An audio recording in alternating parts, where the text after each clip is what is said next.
Now, I'd like to welcome our guest of honor, Mr. B.V.R. Mohan Reddy, to the Department of Management Studies, IIT Roorkee. Mr. B.V.R. Mohan Reddy is the founder and executive chairman at Cyient. He founded Cyient in 1991 to provide engineering services to global market. Since that time, he has established Engineered in India brand, providing design engineering services to global companies including Boeing, Airbus, Pratt& and Whitney, Bombardier, Philips, Siemens, and Westinghouse. Mr. Reddy is the vice chairman at NASSCOM and chairman board of governors at Indian Institute of Technology, Hyderabad. He also serves as a member of the National Council of Confederation of Indian Industry.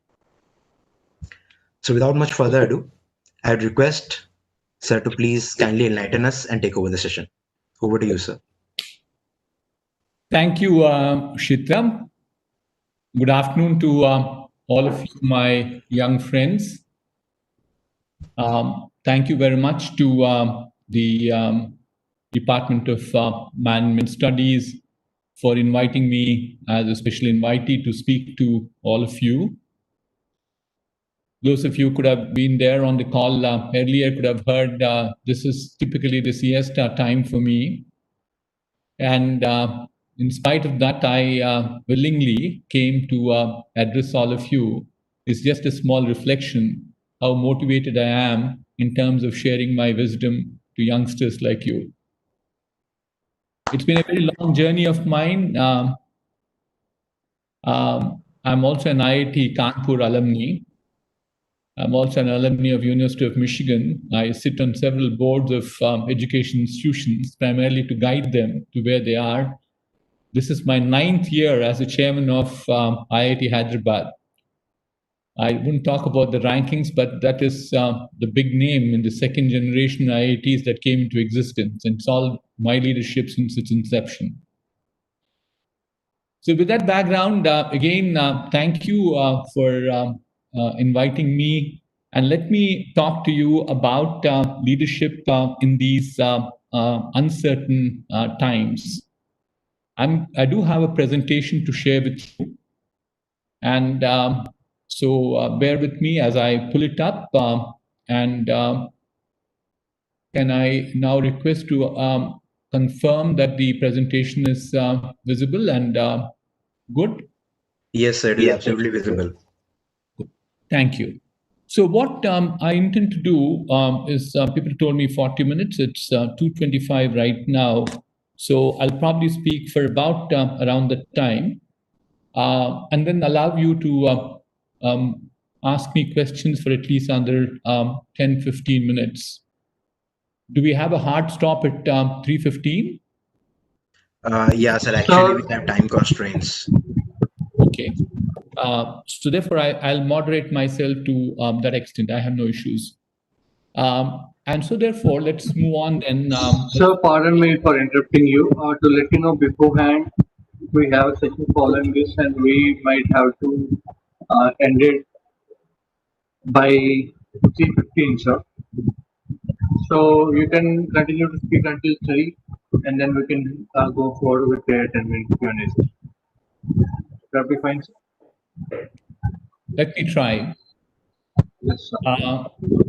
I don't like these artificial constraints because you told me 45 minutes and now tell me it's 32 minutes. My math is a little sharp, so therefore that becomes the problem. But anyway, let's get started off.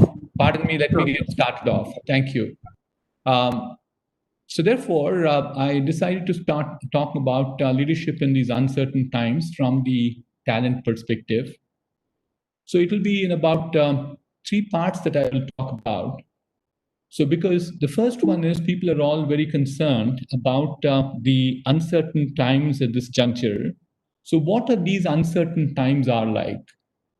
So the uncertain times is all about the current crisis, people think, but it's much beyond that.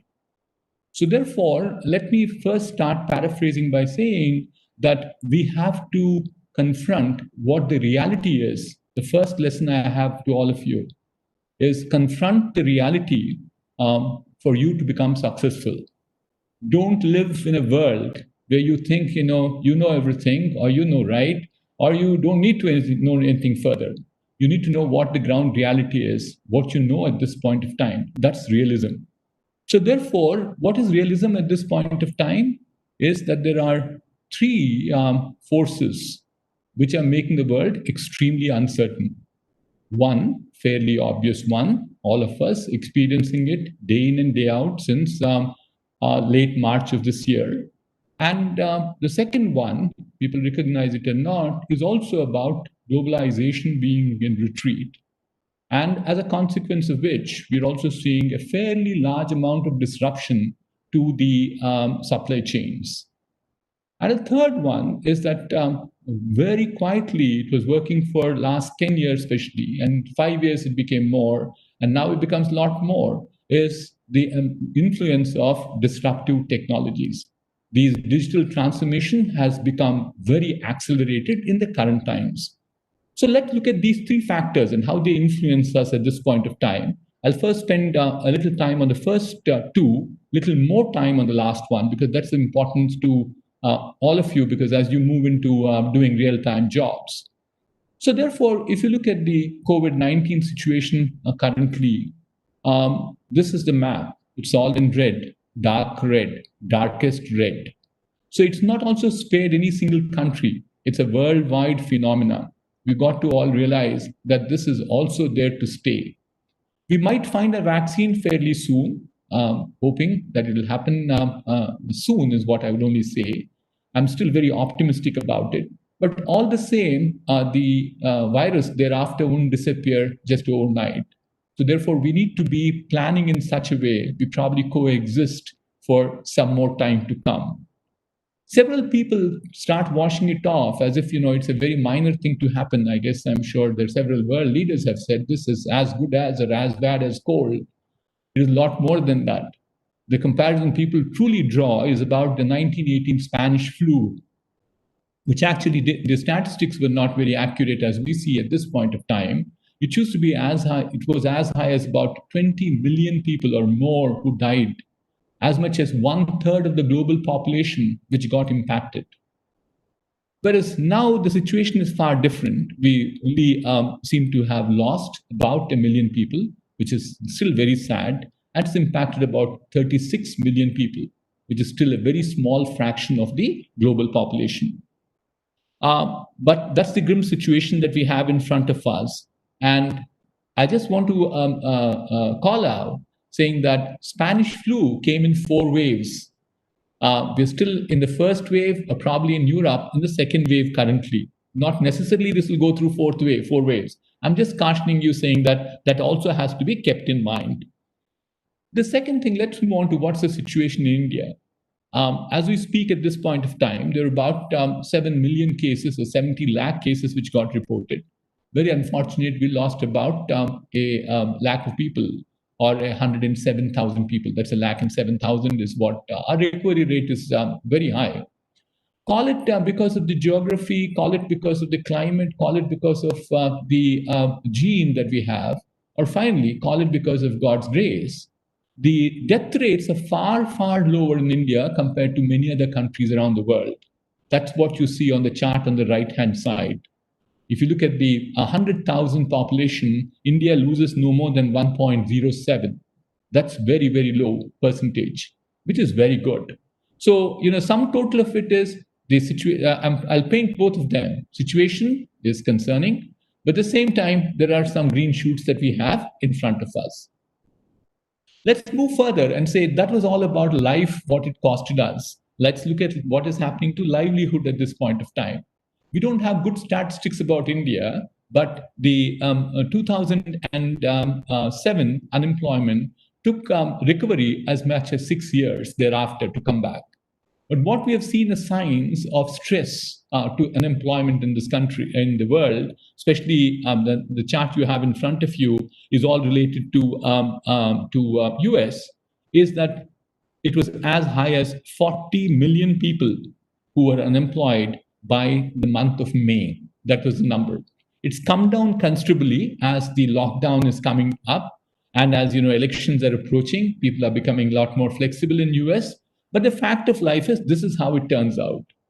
And therefore, when economies take such a big dip, there are economist friends of mine who tell me how recovery would thereafter come by. And they use different letters. They keep saying that it can be a V, it can be a U, it can be a W, it can be a tick mark, and so on and so forth. And what is a V? It takes a sharp decline, stays there, comes back again. Is it a V today? No, not necessarily true. Is it a U? U as it takes a dip, stays back at the bottom line. When the recovery comes back, doesn't come back to the same point for quite some time. This is the U that you see in the center. Whereas L is still likely to be depressing and depressing. I don't think it's in that situation. So where are the global economies at this point of time? This is how it shows. Therefore, they went down all the way in the months of March and April. There was no exception.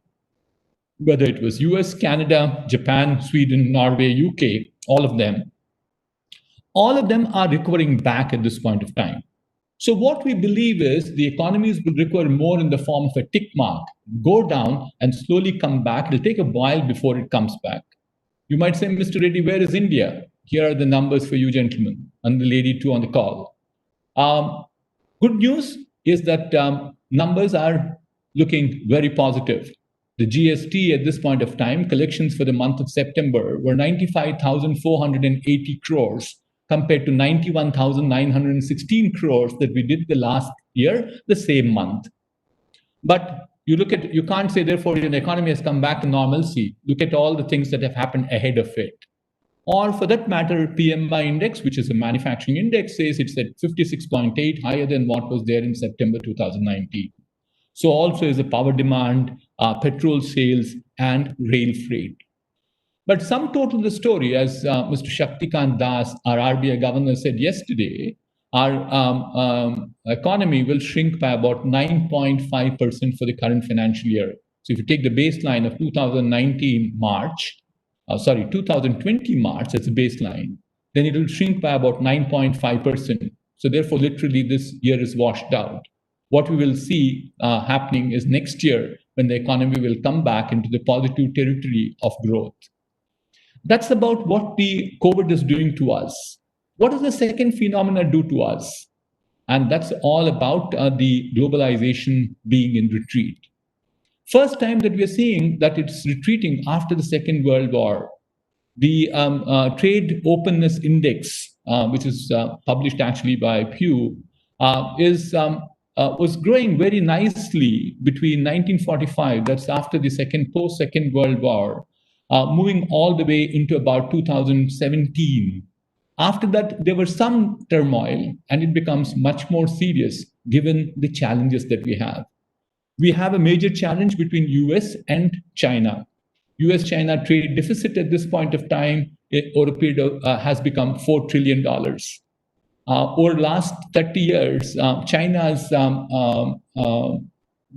per capita income has gone up by 26 times. So therefore, everybody believes China did the wrong things to get there. But one could also argue that the right things to get there where they are. But other people look at it saying that, look, we are left behind. So therefore, there is a major crisis today between US and China. So also there is a major crisis between UK and the rest of Brexit. That's EU in total. The interdependence between UK and EU is very, very high. I don't know how many of you realize that about 1.2 million British citizens work in EU at this point of time. But the contra of it, about 4.1 million European Union nationals work back in Britain. And there are fairly large number of areas where Britain really provides the right resources, financial services, for instance. So it's jobs, migration, it's yet another mess. And we do have challenges in our own country. We have problems with our neighbor. And as a consequence of that, we went ahead and and banned as many as, I think, 118 Chinese apps in the recent past. Is it a good thing, bad thing? It's a bad thing for globalization. It's a good thing if you look at the sovereignty of a country as also the security of a nation.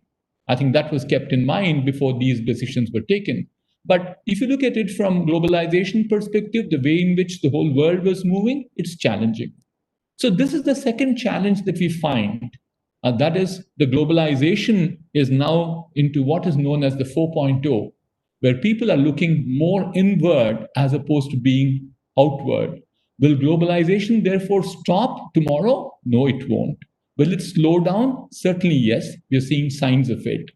But I think it will take a different form and shape as we move forward. That's not the topic for discussion, so I'll not move into that area. So we talked about two major factors which are bothering this world. These are creating these uncertain times. Fact number one is the issue of COVID-19. The second one is the challenges that we have with globalization.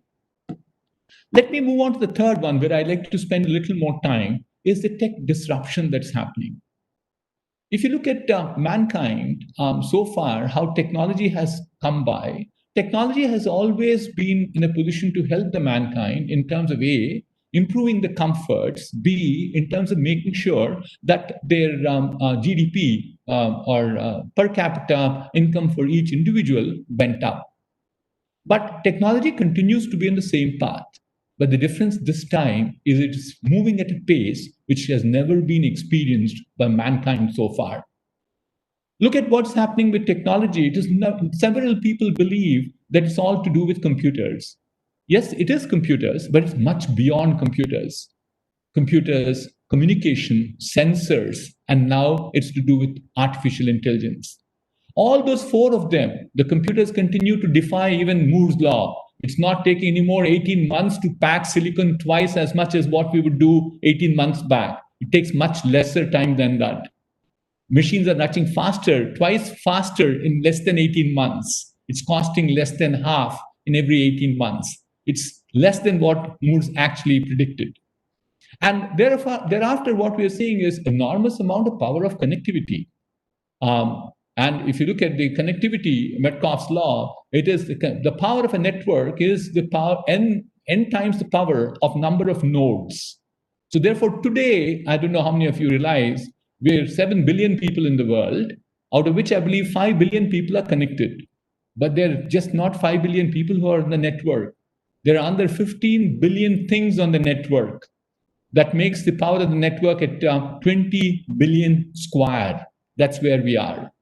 But interestingly, for people, those connected things I'm talking about are basically called the Internet of Things, ubiquitous, ugly-looking devices. But they can actually sense everything a human being can do. They can see, they can hear, they can smell, they can taste, and they can feel. All 5 of them, they're doing these sensors. And as a consequence of that, there are tons of data. People use tons, people use oceans of data.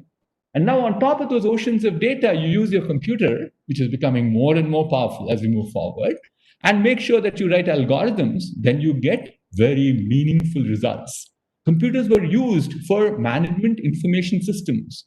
But what are they used right now? They're actually used for real-time decision making. Not even used for real-time decision making. Actually, they are taking real-time decisions on our behalf. So the computers is one big area that the progress is happening. And so also in terms of automation, you see more amount of advanced robotics, autonomous, near autonomous vehicles, level 1, level 2, level 3, level 4.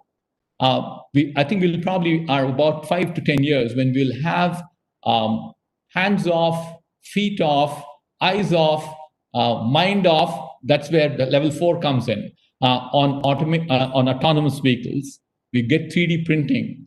It's not just, I'm saying, technology which is to do with computers. It's 3D printing, which is materials. So is the case with genomics. Or it is to do with power and storage. So therefore, do not mistake that the technology is all to do with computers. It's far beyond that.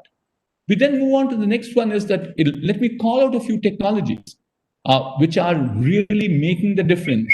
I'm sure in the recent past, last few days, I think in the second evening, the Prime Minister inaugurated another event which is to do with making India as the AI capital of the world. That is the power of artificial intelligence.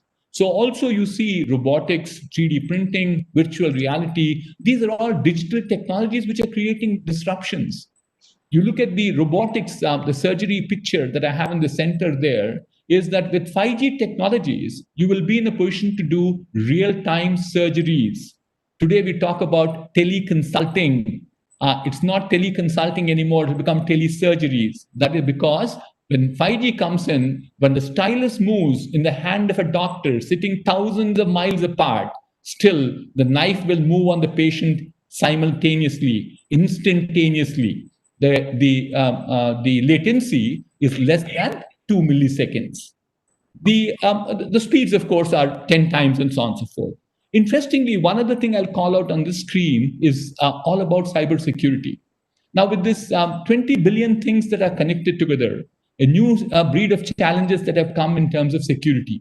And that's the new science. And therefore, there are lots of things that are happening in terms of cybersecurity. The other thing I like to also further call out is to say that this time about, the technology is not just limited to going and doing some work for BFSI, banking, producing those ledgers and making sure we can do IRR calculations, or you can project what the risks are. Technology is all pervasive. It's in every possible industry you could conceive about. I mentioned about healthcare a little while back. It's true with manufacturing. We use drones in agriculture. We use drones for policing at this point of time. We have real-time applications that are running from my company at this point. And we also have yet another very interesting one to me. In education, there is AI being used. We'll get to that in a minute, but you can now use lots of technologies in making sure education is a lot more powerful than what it was. Learning is much more easier than what it was in the past. So therefore, there is a fairly large amount of disruption that's happening because of technology. So therefore, to prove a point, I'll show you a few slides which will make you feel what exactly is reality. Here, what's the outcome of this? The lifespan of companies is decreasing. It is now down to, in 2010, it was as low as 10 years. If you look at something called Dow Jones Industrial Average, that's the one which primarily monitors the market cap of manufacturing companies in the United States. It started off with, I think the number was 14, I guess, when they started the Dow Jones, and then subsequently moved to a number called 30. And in 1938, when they made the number called 30, and if you look at who are the people who are left behind, after 90 years, there's just one single company, and that's GE. There's no denying that some of them have become subsidiaries, some of them have got subsumed, but the end result is that 29 companies of Dow Jones Industrial Average disappeared in the 90 years. So therefore, why are they disappearing? There are new challenges that are coming in. And new challenges which come because of technology, which come because of people. Let me show you interesting slides, like 3 or 4 of them. Quickly, I'll flip them through. This is how the top 10 companies were there in the world in terms of the market cap. In 2006, the biggest was ExxonMobil. The next was GE. The only technology company that was in the list was Microsoft. And the last one was a retail company called Walmart. And this is in the spread of $400 to $200 billion. You look at what happened 13 years later. I'm talking about the same 10 companies. I'm not changing the companies. The market cap of those 10 companies, if you look at it, you look at the one which has gone up, right? Only Microsoft had an increase in the market cap. I rearranged them now in the order in which they're in terms of their size. There's $1 trillion Microsoft has moved towards, whereas GE has now become less than $200 billion. So therefore, these 10 companies in 2006, which are the top 10 companies, today now come down to and languishing there. But then you now look at my next slide, which says, what are the 10 companies now which have got the highest amount of market cap? From the list that we saw earlier, from this list, which is the 2006 list that we're talking about, there's only one company that gets carried forward, and that is Microsoft. So what's the common thread between all of them? They're technology companies, whether it is Apple, whether it is Google or Amazon or a Microsoft. The two or three exceptions on this are, one is the Berkshire Hathaway, or other one is JP Morgan Chase. Alibaba and Tencent, also because of primarily technology investment, they shape where they are. And Johnson & Johnson, of course, is a pharmaceutical medical devices company, also has enormous amount of clout around technology. So I'm sure all of you believe technology makes the difference. Technology is the one which is growing. Technology companies are the one which made the difference to the world. Here is my last in this to prove my point, saying that technology is really moving at an acceleration which has never been experienced by mankind in the past. How much time do companies take to acquire 50 million customers, 50 million consumers? It used to be as high as 68 years for airline companies to get 50 million consumers. It took less than 19 days for Pokemon Go to get 50 million users. You might say, no, that's just a video game, Mr. Reddy. So what happens to others? You look at iPods. It took only 4 years to get there. Or you look at cell phones, it took 12 years to get there. It'll be much faster as we move forward. So that's in the conclusion, we see that, the disruption is rising. New breed of companies will come. And finally, I don't want to leave you with a disappointment on this section of my presentation to say, oh my God, all of them have been taken. Are there more opportunities? Here is what the opportunities show you. I am mindful of my time, so I'm running through my slides. So therefore, I'll just show you one slide on opportunities, and that is all about the 3 waves of internet. We believe we have just seen 2 of them. We don't know what's the third like. If I knew about it, I probably wouldn't have been here. I'd have been doing something different. The first wave brought in companies like the Ciscos and the IBMs and so on and so forth, which has a lot to do with the brick and mortar, laying the internet. That's what the foundation for online world. The second one was all to do with the mobile revolution, apps that came in, whether it is search, Google, social, Twitter, and then commerce. You've seen Amazons and so on and so forth. All of them are the second part. So, my friends, please feel very optimistic. Please feel very motivated that you are at a point of time where you have the third revolution, also third wave, also waiting for you. Somebody had a question? Good. Let me move on. So therefore, what is the sum total of this section? And I know I have under 10 more minutes to go by. I'll get to the next section quickly. Is that the 1930 Great Depression was all overcome because of one thing called industries. 1918, the Spanish flu was followed by Great Depression. The world came out of the Great Depression only after the World War II. And a young man in my company keeps joking, saying that, look, do we require a war also to come out of the depression that we are in? Hopefully not. But it was the industrial revolution, or the industries that came in. Henry Ford put the T assembly line. Thereafter, you had radios, you had oil exploration, you had bakeries, the first time that came into existence. That was food processing, electricity generation, and so on and so forth. Our belief is we'll also come out to the current challenges that are there with us using digital technologies. It will be what we're doing right now, online meeting. What we do later in the evening, we'll order online our food delivery. I want to get something more to stationery. I'll probably order it online, do my shopping. The weekend is on, time for me to watch a movie. I'll get on to Netflix or Amazon Prime. Or I have any medical issue, hopefully not. I know how to get online with my doctor. And I'm learning very intensely where I'm still in my life by using online. So therefore, what we think is that certainly the world is going to come out of the current depression and largely driven by the digital technologies. That's what I think the optimism in us tells all of us. Move on to, so therefore, what's the role our HR has, or what do we have in terms of our talent management? So I'll take it from a perspective. I, of course, run a technology company. I don't call it as an IT company. From technology perspective, what have we done and what are the green shoots that are available further is what I will talk about.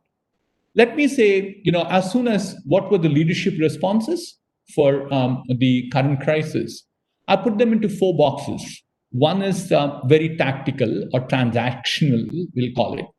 The second one is strategic. And these were, one is short term and the second one is the long term. In the transactional mode, in the very short term, the challenges were all thinking about employee safety. How do we create this awareness to people?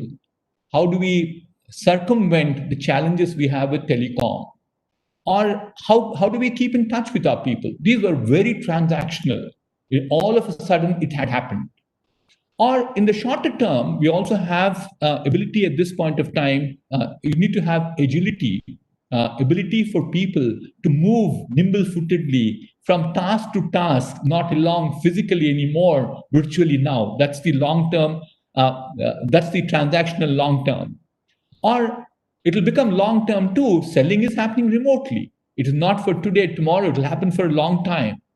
And we are also reinforcing our strategic milestones. And interestingly, the celebratory agendas are becoming important. How do I socialize to my people? I don't meet them often as I can. I have virtual meetings.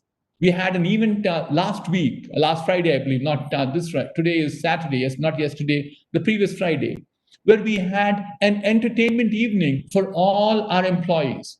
And all was done by the employees. That is the celebratory note on a virtual platform to keep them engaged. Amount of work that we're doing in terms of webinar is unbelievable. The best of speakers are online for us. What is the reason? We got to keep ourselves, our people motivated. But in the strategic sense, what becomes very important is the mental health of our individuals, their ability to work and learn remotely. There is a business realignment. We also, in terms of long term, as the world changes, as in new world that we experience at this point of time, we need to look at things like how do we improve our industry academia connect, how is our resilience towards changing work environment, what's the culture that we build in terms of innovation, entrepreneurship, and so on and so forth. So let me take a few examples further and say in short term, our response was safety, engagement, collaboration, and conviction. It was, chaos. 15,000 employees in the company. Out of that, as many as 8,500 were in Hyderabad. In 1 week, we delivered 5,000 laptops to their homes. It's a stupendous task to do, but then, that also keeping in mind the safety of the individuals. So that's the leadership response in the short term. Trying to make sure the safety is there. You keep all people engaged. In the first 1 week, there were at least 10 messages that have gone individually to the first 48 hours. There are 120 people who did not sleep in the company. That's how leadership responds to a crisis. That's one thing that we have all to understand. Crisis does not come as planned. This was, we all knew about something called BCP, Business Process Continuity. But we never knew that of this magnitude it will come by. But quickly you have to resize yourself and make sure that you can still function. You can see that here are the laptops moving around. Can you believe who are the people who are loading these laptops? These were people who are the level of vice presidents and general managers in the company. That's how leadership responds to crises of this nature. And we also made sure it's not just getting those hardware. We need to ensure we engage them. We collaborated with them. And that's how people are all together working in their own teams and provided that conviction saying that this is not going to be permanent. That assurance and reassurance had to come to them. Working from home, everybody thinks is very easy to do. It's not really so. It certainly meant enormous amount of effort. But the fact, again, leadership sized to a situation Today, we have 98% of our employees, 98 on a 15,000 people base, work out of homes. They all work at 95% efficiency as what they were doing in our offices itself. So therefore, so this does not happen overnight. It requires engagement with people, the concerns that they have, address those concerns. We have to regroup them. If there is a team of 5 people, out of which one does not have the right connectivity levels, other people are also suffering. So we had to make sure we get the right connectivity. If not, take the person out of the team, get a new person into the team, regroup them. Look at the long-term leadership responses. Is that it's going to be a workplace which will be unbound. It's no more that people will work for 9 hours a day, 5 days a week, or clock 48 hours in a week. It'll definitely be that they'll come to work occasionally. Maybe, hopefully, we're saying currently we're thinking about once a week. We're not still allowing our people to come back to work because I think there's so much amount of uncertainty in the air. But you do a fairly large amount of planning. And you then do what are the work from home imperatives. It is very easy to say work from home. Not all of us have air conditioning at home, which means the windows are open. All of us do not have apartments which are absolutely soundproof. I was actually on a fairly important call. I can't name it, not fair. But what was the challenge is the key guy who was running the event, his neighbor was refurnishing his home. So there was so much of noise, you can't believe it. So therefore, can we work? Those are the things we all have to address. What is the solution that we find for them? The working from home imperatives are far different. Children come suddenly in the middle of the meetings. You can't say, no, it's very annoying to me. It's not annoying to you. It's a part and parcel of life. And we have to teach the children how they can behave in this new environment. We created collaboration. We nurtured cooperation between people. And what I think is important is that technology will play a very important role as we move forward. And that is how I'm showing this picture here. Technology has a pivotal role to play for the next generation employees. They will experience differently than what the current role of employees are. The other thing that we did in terms of talent management is mental health, which is, I think, very important. People are not paying enough attention to it. Or you're locked down in a room, locked down with old parents, locked down without friends. It's not easy for people to cope with it. Amount of support that we are providing today in touching them every day, literally a Spock from HR speaks to them on a daily basis. With their mental health challenges, we have special volunteer teams which are working with them. That is how we're sized to the situation. I talked about it a little while earlier. We embrace diversity. We have behavioral changes to people. People like me lead by example. So I am at my work by 9 o'clock in the morning. I don't go to the office. I have a work at home. And then I am till 1:30. I don't leave my desk. I'm here at my desk. So I am available to phone calls. My calendar is available to my direct reportees. They know when they call me, they don't call me. So therefore, you have to know a work time behavior that has to be done. And I keep saying people, I don't want people unshaven faces. Shaven people, clean, neat shirt. Pardon me, I'm wearing a t-shirt today. It's a Saturday for me. Otherwise, I would have been in a clean, nice, crimple-less shirt. And then, the key thing that we also have from work from home is also reinforce our values.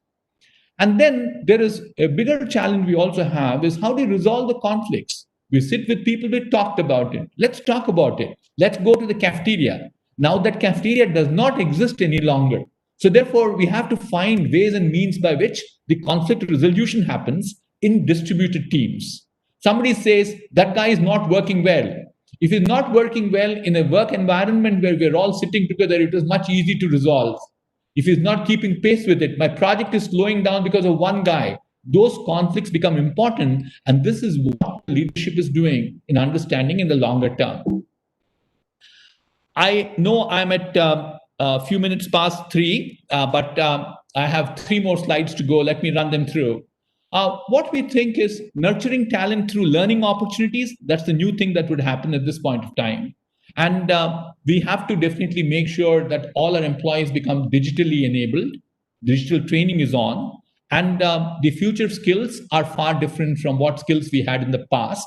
So the end result is that we will definitely train our people and train our people using remote platforms. Actually, I think the young man who introduced me, introduced saying that I was the vice chairman of NASSCOM. No, I was the chairman of NASSCOM for 2016-17.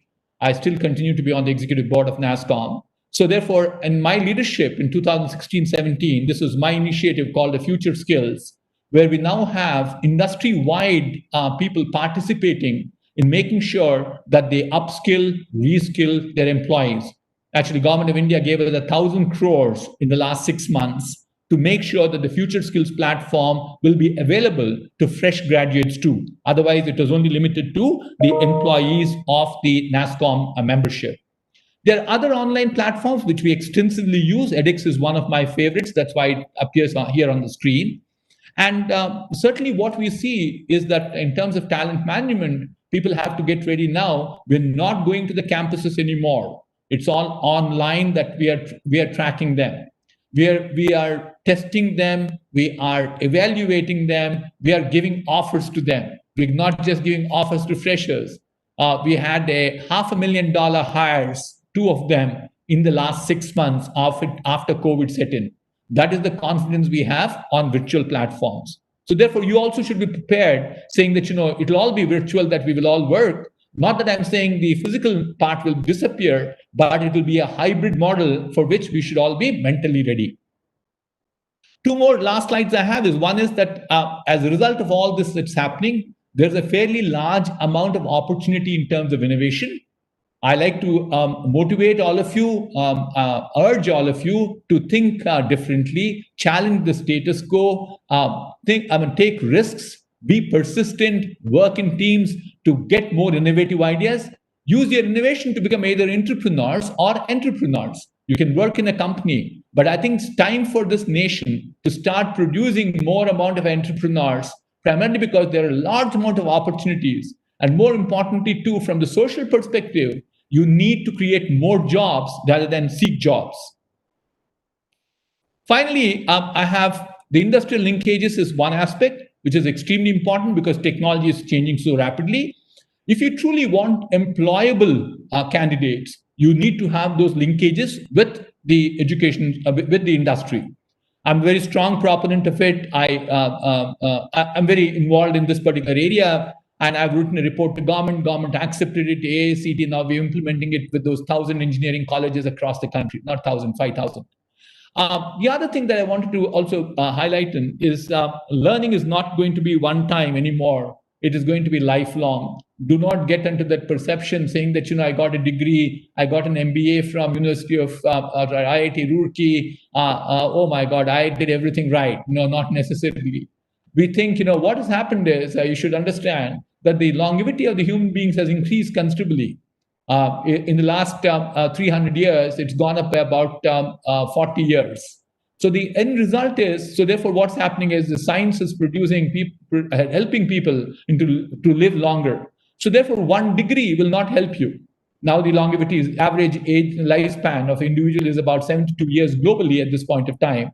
So you can't be with the same knowledge that you earn at the age of 20 or 21, can't live up to 72 with the same knowledge.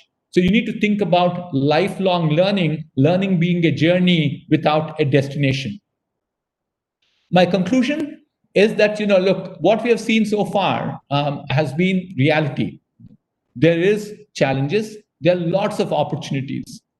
When will you come out stronger? This is what is very popularly known. I'm sure some of you could have read about the Stockdale paradox, especially Jim Collins' book, Good to Great, talks extensively about it. Stockdale comes to the conclusion saying that you embrace realism, but at the end of it, steadfastly be optimistic. And only then will you come out stronger at the end.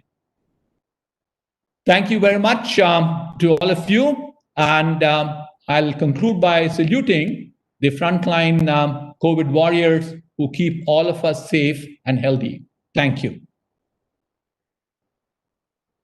Thank you so much, sir. And I would like to first and apologize for those time constraints. We're really sorry for that. And if I may, I can take up the question answers right away, sir. Is that okay? Please, please. So there is a question, globalization term in slide 10. Could you explain it a bit further? Globalization. In slide 10, sir, there was a term globalization in slide 10. Could you care to explain it a bit further? Yeah. Let me see where exactly what the contest was.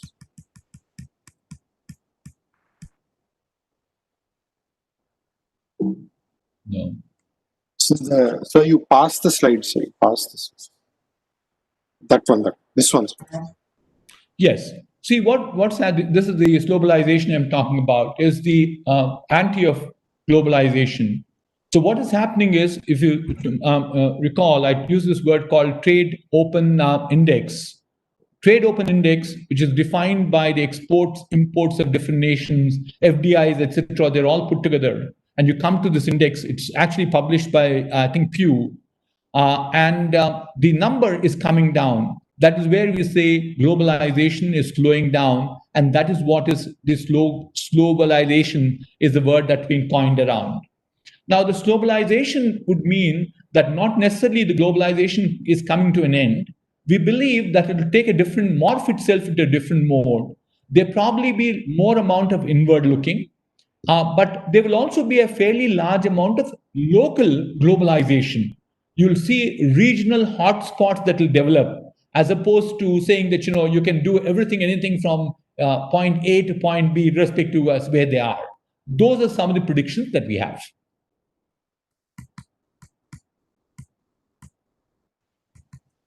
Thank you, sir. I think that aptly answers the question. The second question I'll be taking is, which technologies will lead the way in the third wave of internet? See, if I knew, as I said, I wouldn't have been here. Like your predictions, sir. No, you see, it's very difficult to predict. I'm not joking right now. I'm very serious. If somebody 10 years back would have said AI would have taken the hot seat as what it is, it would have been not been taken well by people. So there are a number of pointers which play together to make sure that a technology takes the right positioning around the world. I used to run a computer company 40 years back. It was called OMC Computers. For the first time, I brought this technology called CAD/CAM into India. And this was the technology specialist for me was Dr. Raj Reddy. Dr. Raj Reddy is a professor of computer science from Carnegie Mellon University. He is, I think, the only one of the few Turing Prize winners from India. Turing Prize is the equivalent of Nobel Prize. And Raj used to tell me 40 years back all about driverless cars. And we used to rack our brains saying that, when would they happen? Why did they not happen? Is at that point of time, if you probably wanted to drive a car, the computer that required to make sure that it could be navigated would require a 12-ton trucker also to go along with it. So therefore, it was not feasible. So technologies will they'll get into the maturity level when number of things. Why is that AI is becoming so easy right now? You've got the IoT going on. You've got speed of computers have gone up. The cost of storage has come down, and so on and so forth. So you could never predict what they are. What we are seeing right now is this few technologies that I have called out here, which is to do with, say, mobility, cloud, Internet of Things, or genomics, or storage of energy. These are the technologies that we are seeing are really amplifying the change. I don't know about the future, but currently, if you work on this, this is good for me. Thank you, sir. Sir, I'll be forwarding a question from Harideepak. He'll be asking a question to you, sir. Please.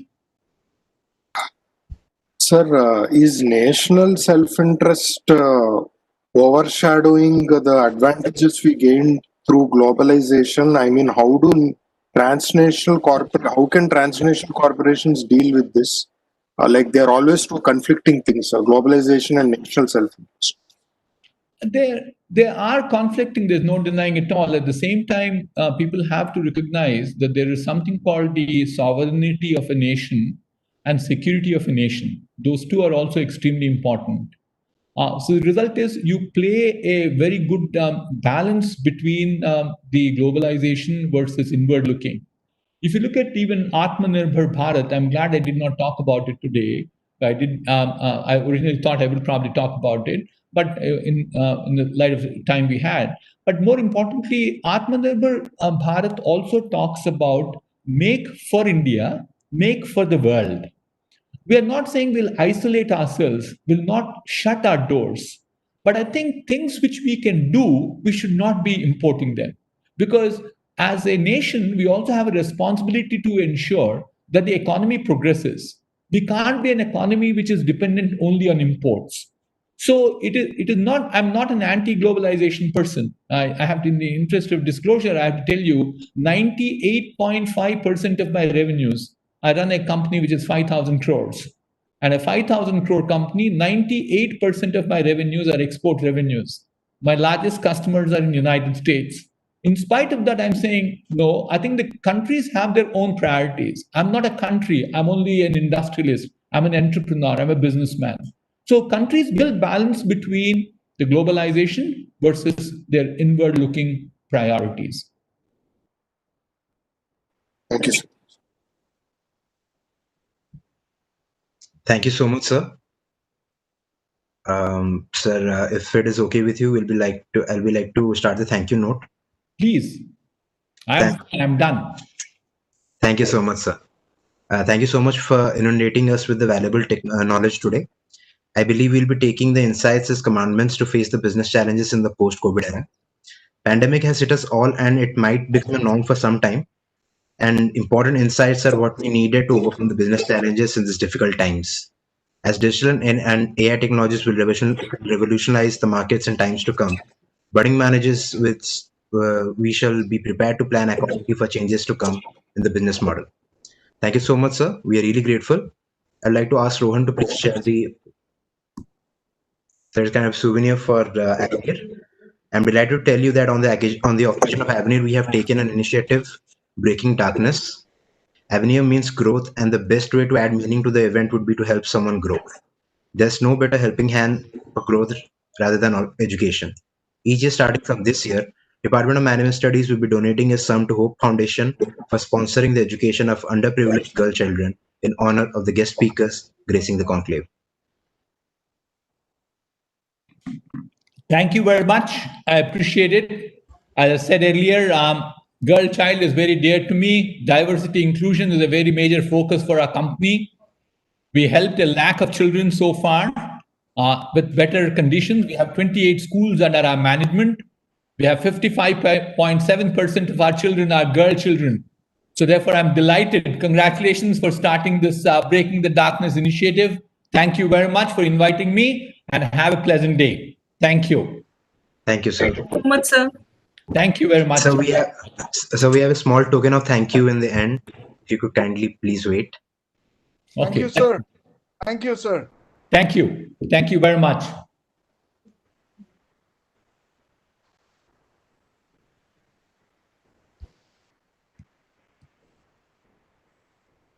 Namaskar, sir.